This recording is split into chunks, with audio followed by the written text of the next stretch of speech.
بسم اللہ الرحمن الرحیم۔ السلام علیکم ورحمۃ اللہ۔ سامعین محترم، آج ہم عید کی نماز ادا کرنے کا طریقہ بیان کریں۔ عید کی نماز میں 2 رکعت ادا کی جاتی ہیں، اور یہ عام جیسے 2 رکعت پڑھی جاتی ہیں ویسے ہی پڑھی جاتی ہیں امام کے پیچھے، لیکن اس میں 6 تکبیرات زائد ہوتی ہیں۔ 3 تکبیرات پہلی رکعت میں ادا کی جاتی ہیں اور 3 تکبیرات دوسری رکعت میں ادا کی جاتی ہیں۔ پہلی رکعت میں امام جب تکبیر تحریمہ کہنے کے بعد ثنا پڑھتا ہے تو امام صاحب ثنا پڑھنے کے بعد پھر سورۃ الفاتحہ کی تلاوت کرنے سے پہلے 3 تکبیرات کہتے ہیں، اور اللہ اکبر،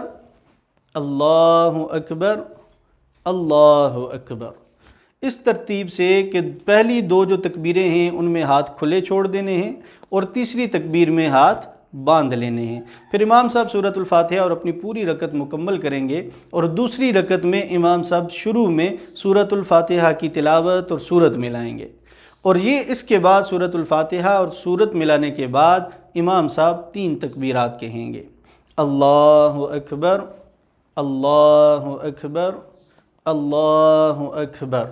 تینوں تکبیرات میں آپ نے ہاتھ چھوڑ دینے ہیں، اور چوتھی تکبیر جب امام صاحب کہیں گے تو چوتھی تکبیر میں آپ نے رکوع میں چلے جانا ہے۔ یہ تو تھا نماز ادا کرنے کا طریقہ۔ اب اس کے بعد اگر کوئی شخص نماز میں دیر سے آتا ہے تو وہ شخص کیا کرے گا؟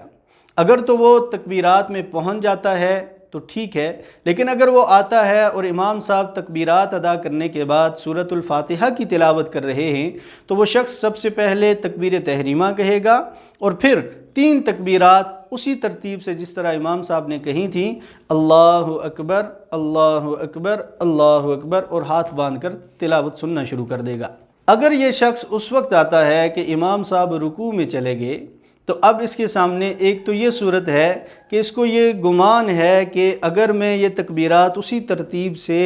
3 تکبیرات ہاتھ اٹھا کر کہتا ہوں اور پھر میں رکوع میں بھی شامل ہو سکتا ہوں، امام صاحب رکوع سے نہیں اٹھیں گے تو اس کو چاہیے کہ پھر وہ اسی ترتیب سے 3 تکبیرات کہے اور پھر رکوع میں شامل ہو جائے۔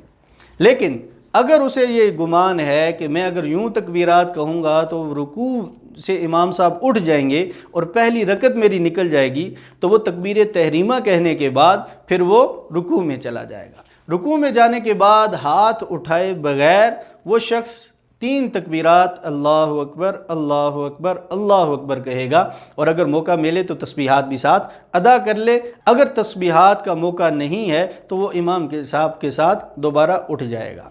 یہ تو تھی پہلی رکعت۔ اب اگر کوئی شخص نماز میں پہنچتا ہے اور امام صاحب دوسری رکعت میں کھڑے ہیں، دوسری رکعت میں چونکہ امام صاحب سورۃ الفاتحہ اور سورت ملانے کے بعد تکبیرات کہتے ہیں تو یہ تکبیر تحریمہ کہنے کے بعد نماز میں شامل ہو جائے گا اور امام صاحب کے ساتھ تکبیرات کہے گا۔ لیکن اگر یہ رکوع میں